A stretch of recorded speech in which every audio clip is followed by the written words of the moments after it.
नमस्कार, कशिश न्यूज में आपका स्वागत है। आपके साथ मैं हूं करिश्मा। खबरों की करेंगे शुरुआत। सबसे पहले बात करेंगे पटना की, जहां आरजेडी विधायक दल की बैठक बुलाई गई है। तेजस्वी यादव के अध्यक्षता में यह बैठक बुलाई गई है। स्थापना दिवस और राज्य की वर्तमान स्थिति पर इस बैठक में चर्चा की जाएगी। तो बता दें कि आरजेडी विधायक दल की बैठक बुलाई गई है। तेजस्वी यादव की अध्यक्षता में यह बैठक बुलाई गई है। स्थापना दिवस और राज्य की वर्तमान स्थिति पर इस बैठक में चर्चा होगी। तो पटना से खबर है, जहां आरजेडी विधायक दल की बैठक बुलाई गई है। तेजस्वी यादव के नेतृत्व में यह बैठक बुलाई गई है। स्थापना दिवस और राज्य की वर्तमान स्थिति पर चर्चा होगी इस बैठक में। तो बताते चले कि आरजेडी विधायक दल की बैठक बुलाई गई है। तेजस्वी यादव के नेतृत्व में यह बैठक बुलाई गई है। स्थापना दिवस और राज्य की वर्तमान स्थिति पर चर्चा होगी।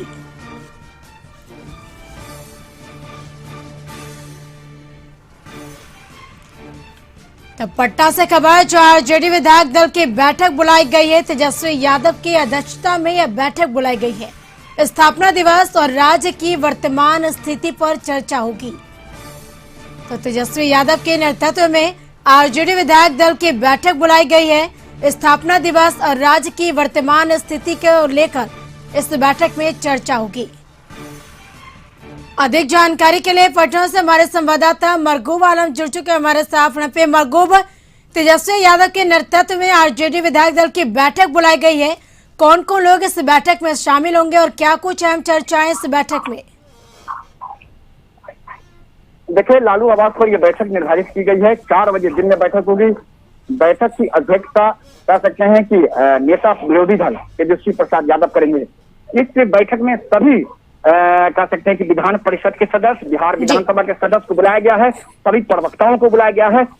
बिहार राजद के प्रदेश अध्यक्ष रहेंगे और पार्टी के सभी वरिष्ठ नेता रहेंगे। 2 महत्वपूर्ण मुद्दा है। पहला मुद्दा है कि संक्रमण के बाद जो बिहार की स्थिति है, राजनीति की स्थिति, उस पर विचार होगा।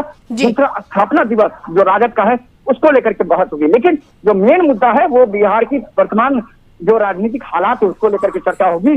और विधायकों को टास्क दिया जाएगा कि सरकार के खिलाफ वो जिलों में किस तरीके से जाएं और किस तरीके से सरकार के खिलाफ बिगुल फूके। तो आज की बैठक बहुत महत्वपूर्ण है राजद को लेकर। आज की बैठक बिहार की राजनीति को लेकर भी बहुत महत्वपूर्ण है। तो फिलहाल बैठक के बाद देखना होगा कि प्रेस कॉन्फ्रेंस के दौरान किन किन बातों पर वो बात बताते हैं। लेकिन कहीं नहीं कह सकते हैं कि आज जो बैठक है वो बहुत महत्वपूर्ण है। जी बिल्कुल मरगूब, चलिए मैं आपसे पल पल की अपडेट लेते रहेंगे। फिलहाल तमाम जानकारी के लिए शुक्रिया। बढ़ेंगे अगली खबर की ओर पटना से, जहां मौसम विभाग का अलर्ट जारी। एक बार फिर से सुपौल जिले के लिए मौसम विभाग ने अलर्ट जारी किया है। वज्रपात और बारिश की भी चेतावनी दी गई है। तो बताते चले कि मौसम विभाग का अलर्ट एक बार फिर से जारी किया गया है। अधिक जानकारी के लिए पटना से हमारे संवाददाता गौतम जुड़ चुके हैं हमारे साथ। पे गौतम, एक बार फिर से मौसम विभाग ने अलर्ट जारी किया है। किन जिलों को लेकर अलर्ट जारी किया गया है? देखिए, मौसम विभाग की तरफ से जो है लगातार अलर्ट जारी किया जा रहा है। और अभी जो 2 से 3 घंटे के लिए जो अलर्ट किया गया है वो सीतामढ़ी जिले हैं और मधुबनी। ये सीतामढ़ी जिले के कुछ प्रखंड है और मधुबनी के बीच जो है कुछ प्रखंड में आपको बता दूं।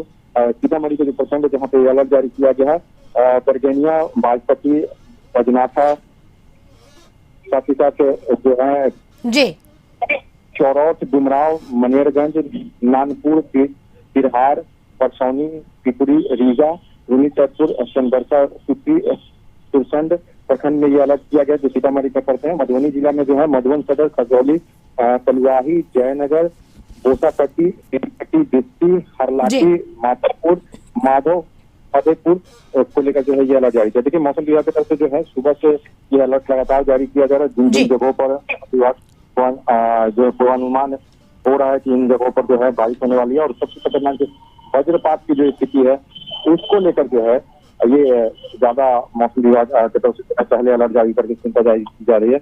जी देखिए, अभी जो है मौसम विभाग की तरफ से एक और अलर्ट जारी किया गया जिसमें 3 जिले जो है उसमें जो है ये अलर्ट जारी किया गया। मुजफ्फरपुर, खगड़िया, दरभंगा। ये अभी जो है 12 बजे से लेकर 3 घंटे तक का जो है ये अलर्ट है। यहाँ भी जो है बारिश और वज्रपात और हवा जो है 30 से 40 किलोमीटर चली गई। येलो जो है अलर्ट है, यानी आप नजर बना के रखिए। इसमें मौसम से लोगों को ये संकेत किया जाता है येलो अलर्ट से तो इस अलर्ट के साथ जो है बिहार के जो है इन 3 जिलों में भी जो है अभी अलर्ट मौसम विभाग की तरफ से किया गया। बिल्कुल देखा जाए तो गौतम, जिस प्रकार से हालांकि राजधानी पटना की बात की जाए तो यहाँ भी मौसम का मिजाज बदला सा देखने को मिला, बारिश भी हुई। हालांकि देखा जाए तो ये पटना को लेकर क्या कुछ कहा गया मौसम विभाग की तरफ से?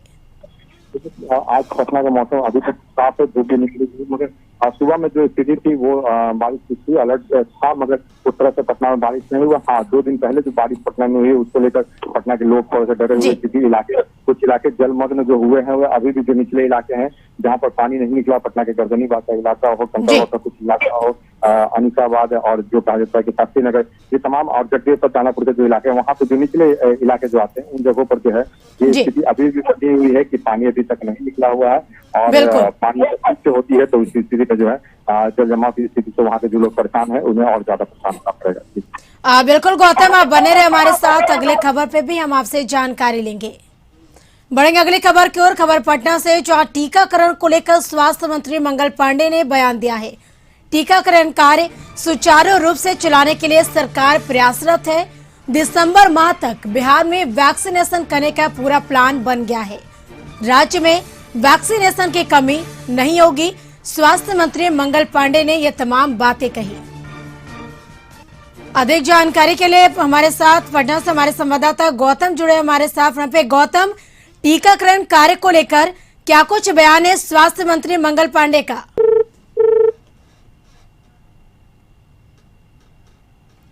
तो लगता है हमारा संपर्क हमारे सहयोगी से नहीं हो पा रहा है। फिलहाल बताते चले कि टीकाकरण को लेकर स्वास्थ्य मंत्री मंगल पांडे का बयान है।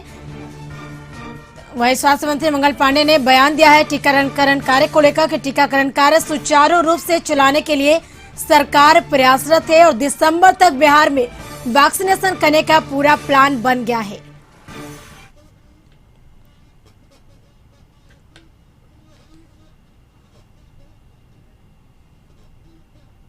बढ़ेंगे अगली खबर की ओर। खबर मधुबनी से, जहां वज्रपात से युवती की मौत हो गई है।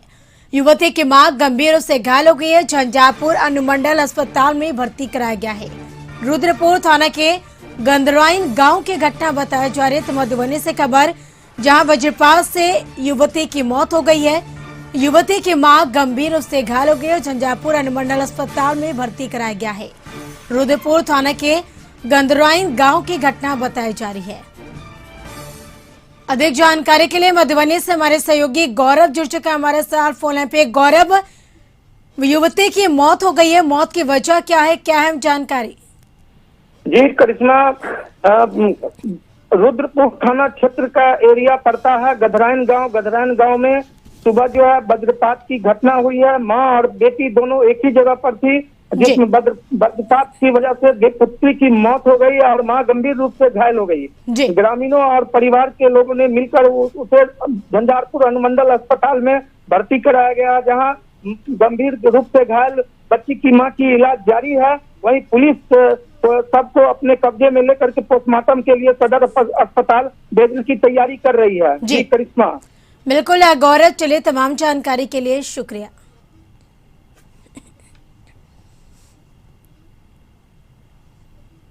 सासाराम से खबर, जहां कैदी को ले जाई जा रही पुलिस की गाड़ी में ट्रक ने टक्कर मार दी। कैदी की मौत हो गई और एक कैदी सहित 5 पुलिसकर्मी घायल हो गए। घायलों को अस्पताल में भर्ती कराया गया है। संजौली थाना क्षेत्र में हादसा हुआ है। तो सासाराम से खबर, जहां कैदी को ले जाई जा रही पुलिस की गाड़ी में ट्रक ने टक्कर मार दी और एक कैदी की मौत हो गई है और एक कैदी सहित 5 पुलिसकर्मी घायल हो गए। घायलों को अस्पताल में भर्ती कराया गया है। संजौली थाना क्षेत्र में यह हादसा हुआ है।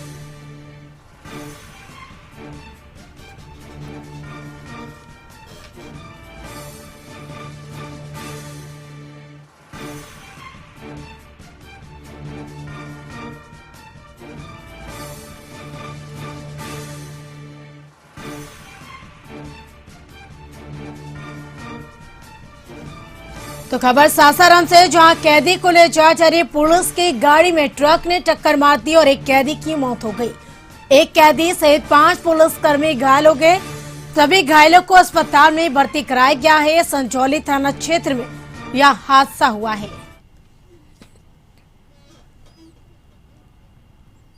अधिक जानकारी के लिए सासाराम से हमारे सहयोगी मुन्ना जुड़ चुके हैं हमारे साथ फोन पे। मुन्ना, एक कैदी की मौत हो गई है, मौत की वजह क्या है और कितने लोग जो घायल हुए हैं? कैदी सहित कुल 5 पुलिसकर्मी जो घायल हुए हैं, फिलहाल घायलों की क्या स्थिति बनी हुई है? जी देखिए, कल की घटना है जबकि शराब तस्करी के आरोप में 3 लोगों की अरेस्टिंग हुई थी और अरेस्टिंग के बाद सासाराम न्यायालय में लाया गया था और न्यायालय के बाद वो विक्रम ले जाया जा रहा था। तभी तक संजौली थाना क्षेत्र के बीच में देर रात से ट्रक और पुलिस के ट्रक ने पुलिस की गाड़ी में धक्का मार दिया, जिसमें से 2 कैदी घायल हो गए और 1 कैदी की मौत हो गई और 5 पुलिसकर्मी भी घायल है, जिनका विक्रमगंज के करुणा अस्पताल में इलाज चल रहा है और जो कैदी मरा है उसका सासाराम सदर अस्पताल में पोस्टमार्टम कराया गया है और पोस्टमार्टम कराया गया है। उसके बाद अभी कैदी के परिजनों का कहना है कि पुलिस की लापरवाही के कारण से इस तरह से हुई है, जबकि एक्सीडेंट हुआ था और एक्सीडेंट में 5 पुलिसकर्मी भी घायल है, उनका इलाज विक्रमगंज में किया जा रहा है। बिल्कुल, तमाम जानकारी के लिए शुक्रिया। तो सासाराम से खबर, जहां कैदी को ले जा रही पुलिस की गाड़ी में ट्रक ने टक्कर मार दी, जिसमें हादसे में कैदी की मौत हो गई और 1 कैदी सहित 5 पुलिसकर्मी घायल हो गए। घायलों को अस्पताल में भर्ती कराया गया है। संजौली थाना क्षेत्र में यह हादसा हुआ है। यहाँ रुकेंगे एक छोटे से ब्रेक के लिए, ब्रेक के बाद जल्द हाजिर होंगे। मुख्यमंत्री हेमंत सोरेन काकी रोड रांची स्थित मुख्यमंत्री आवासीय कार्यालय से प्रोजेक्ट शिशु के अंतर्गत कोविड-19 महामारी के दौरान अनाथ हुए बच्चों के पुनर्वास हेतु झारखंड राज्य विधिक सेवा प्राधिकरण द्वारा आयोजित वर्चुअल कार्यक्रम में बतौर मुख्य अतिथि सम्मिलित हुए। मुख्यमंत्री ने कार्यक्रम को संबोधित करते हुए कहा कि प्रोजेक्ट शिशु के तहत कोरोना महामारी के दौरान राज्य के वैसे बच्चे जिन्होंने अपने अभिभावकों को खोया है, उन बच्चों का पुनर्वास करना निश्चित रूप से बहुत ही संवेदनशील और हृदय को छूने वाला कार्य है। उन्होंने कहा कि राज्य सरकार और झालसा के प्रयास से संक्रमण काल में अनाथ हुए बच्चों को सहारा दिया जाना और सहारा बनने की मुहिम के साथ आगे बढ़ना एक पुनीत कार्य है। मुख्यमंत्री ने कहा कि कोरोना संक्रमण के मद्देनजर राज्य सरकार ने लोगों के जीवन और जीविका को गंभीरता से लिया। जीवन और जीविका दोनों सुनिश्चित रहे, इसके लिए कई कार्यक्रम चलाए गए हैं।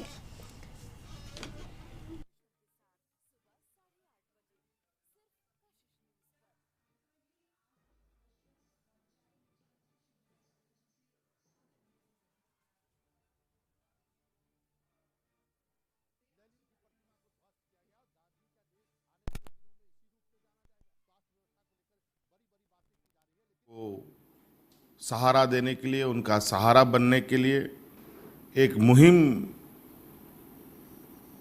के रूप में आज हम ये कार्यक्रम को आगे बढ़ा रहे हैं। यूँ तो मैं ऐसे अनाथ बच्चों से, अनाथ लोगों से जो बिल्कुल अकेले हैं उनसे और ऐसे अनेक लोगों से मेरी ना जाने कितनी मुलाकात हुई, ना जाने कितने हम उन लोगों के करीब रहे हैं। ये मेरे लिए काफ़ी गौरव की बात है, सौभाग्य की बात है कि आज उनके लिए मुझे कुछ काम करने का मौका मिल रहा है। अधिक जानकारी के लिए रांची से हमारे संवाददाता संदीप जुड़ चुके हैं हमारे साथ पे। संदीप, जिस तरह से कोरोना काल के दौरान अनाथ हुए बच्चों को लेकर यानी प्रोजेक्ट शिशु के अंतर्गत जो कार्यक्रम है वो पुनर्वास कार्यक्रम को आयोजित किया गया, जिसमें मुख्यमंत्री हेमंत सोरेन भी शामिल हुए। क्या है जानकारी इस खबर को लेकर? जी, इस कोरोना पीरियड में बहुत सारे लोग हैं जो अपने माता पिता दोनों को खो दिए हैं और अब कहीं ना कहीं वो अनाथ की स्थिति में है। ऐसे में इन लोगों का कैसे जीविकोपार्जन हो, उनको कौन सहारा देगा, इसको लेके एक नई योजना सरकार ने शुरुआत की है और डालपा के सहयोग से कह सकते हैं यह कार्यक्रम चलाया जा रहा है। और राज्य के जितने भी जिले हैं, विभिन्न जिले प्रखंड जो हैं, उन स्तरों पर डालसा के माध्यम से उन बच्चों की खोज की जा रही है और उसके बाद उनको इस योजना से लाभ दिया जा रहा है ताकि उनका भी लालन पालन हो सके। और क्योंकि काफी संख्या में ऐसे बच्चे हैं जो इस कोरोना के पीरियड में कर सकते हैं 1.5 साल के अंतराल में जिनके माता पिता दोनों ही कोरोना से उनकी मौत हो गई है, उनके देखने वाला कोई नहीं है। और इसी को देखते हुए सरकार की ओर से और डालसा के सहयोग से यह प्रयास किया गया है। और काफी संख्या में जो लोग बच्चे इस मुहिम में शामिल हुए हैं, उनको अब जैसे उनका रहना, खाना पीना, पढ़ाई लिखाई सब व्यवस्था कैसे मुकम्मल हो, इस कारण इस योजना की शुरुआत की गई है, ताकि वैसे बच्चे जो मिल रहे हैं उनका कह सकते हैं ख्याल रखा जाए और उनके रहने, खाने पीने और जो स्वास्थ्य या फिर पढ़ाई की जो व्यवस्था है वह इनकी ओर से इस योजना के अंतर्गत की जाएगी। जी बिल्कुल, तमाम जानकारी के लिए शुक्रिया संदीप। बढ़ेंगे अगली खबर की ओर। बेगूसराय में राज्य रानी एक्सप्रेस ट्रेन की चपेट में आने से एक युवक की मौत हो गई। घटना बेगूसराय स्टेशन के पूर्वी छोड़ 46 नंबर गुमती के समीप की है। मौके पर पहुंचकर बेगूसराय जीआरपी की पुलिस पूरे मामले की छानबीन में जुट गई है। प्रत्यक्षदर्शियों ने कहा कि जिस वक्त राज्य रानी एक्सप्रेस तेज गति से गुजर रही थी, अनुमान लगाया जा रहा है कि उक्त मृतक युवक उसी ट्रेन में सवार था और ट्रेन से गिरने की वजह से उसकी मौत हो गई। हालांकि स्थानीय लोग यह नहीं देख सके कि युवक ट्रेन से गिरा है या फिर वे रेलवे फाटक पार करने का प्रयास कर रहा था। इस दौरान यह हादसा हुआ। फिलहाल पुलिस मृतक के जेब से प्राप्त कागजातों के आधार पर शव की शिनाख्त करने में जुटी है।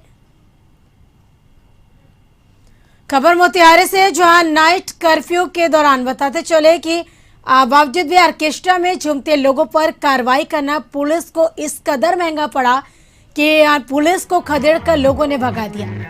अब लोगों द्वारा पुलिस पर हमले वाली तस्वीर जमकर वायरल हो रहा।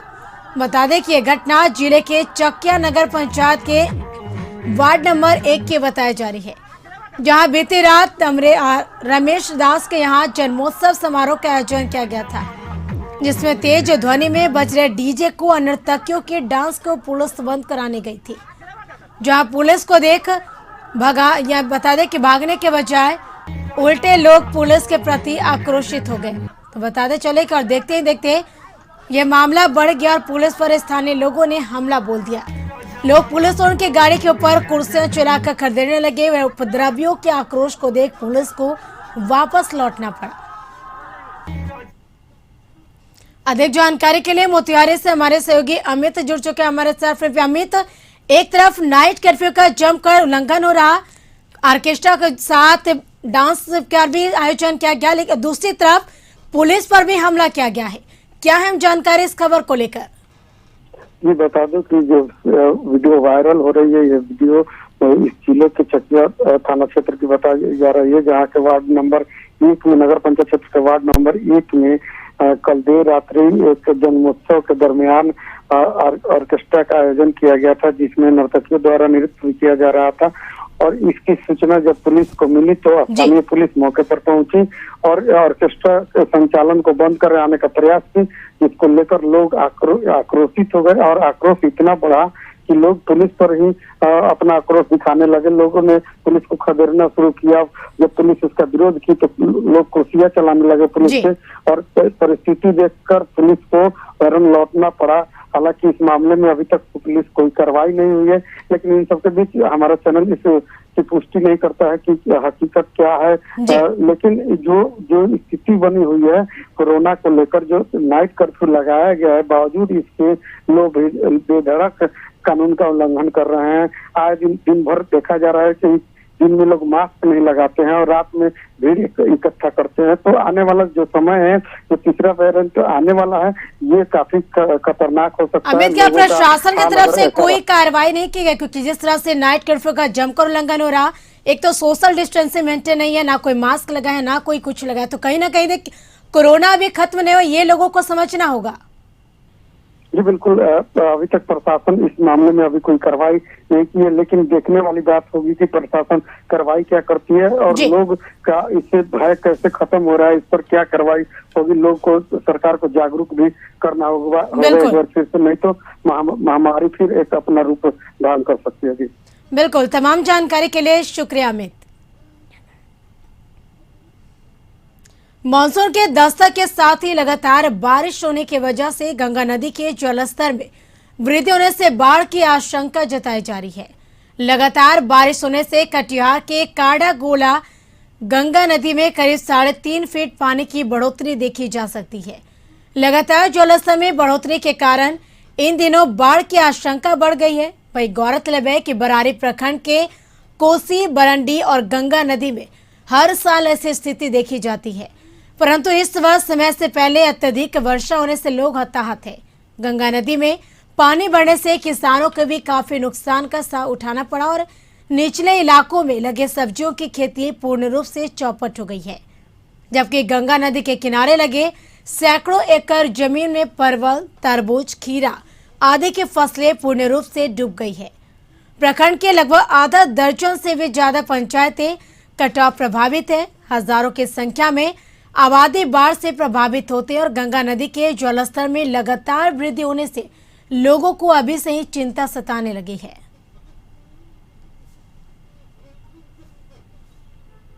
जो काड़ागोला घाट में जो कटाव हुआ है वो हम लोग के संज्ञान में है। वो एग्जैक्टली बांध पर नहीं हुआ है, बांध से थोड़ा पहले के एरिया में हुआ है। वहाँ पर टीम जा कर के जो वहाँ के फ्लड डिवीज़न के एग्जीक्यूटिव इंजीनियर हैं और वीडियो वगैरह जा कर के उन्होंने देखा है। एसडीओ भी गए थे और वहाँ पे जो भी कटाव के लिए कार्य किया जाना है वो हो रहा है। उसमें अगर वहाँ पे पुनः बाढ़ आती है या बाढ़ आने की संभावना बनती है तो उसके पूर्व ही सारा का सारा हम लोग जो भी कटाव के संबंध में हमें कार्य करना है वो हम संपूर्ण। मधुबनी में संवेदक की लापरवाही के कारण करहारा जाने वाली सड़क का निर्माण नहीं हो सका। वहीं करोड़ों की लागत से निर्माण होने वाली पुल भी अधर में लटका हुआ है। ऐसे में करहारा के लोगों को संभावित बाढ़ में फिर से मुसीबत झेलनी होगी। फिलहाल लगातार हो रही बारिश के कारण करहारा के जो सड़क है वो कहीं ना कहीं वो देखने को मिल रहा है, जिससे कोई भी कभी भी हादसा हो सकता है। आगे रास्ते पर चिकनी मिट्टी डाल दी गई है, जहां ट्रैक्टर परिचालन से मिट्टी 2 भागों में बंटकर गड्ढा का शक्ल ले चुकी है और ऐसे में फिसलन से डर से लोग किसी तरह खेत होते हुए बाहर आ रहे हैं। और बताया जा रहा है कि बाढ़ का पानी खेत में जमते ही आवाजाही फिर से बंद हो जाएगी अथवा नाव का परिचालन करना होगा। वहीं करहारा पंचायत पूरी तरह से नदी से घिरा हुआ है। बसेठ की ओर जाने वाली पथ में मध्य धौंस नदी पर पुल का निर्माण नहीं होने से लोग जलस्तर स्थिर होने पर नाव से आवाजाही करते हैं, तो वहीं जलस्तर कम होने पर चचरी के सहारे आवाजाही करने को मजबूर रहते हैं।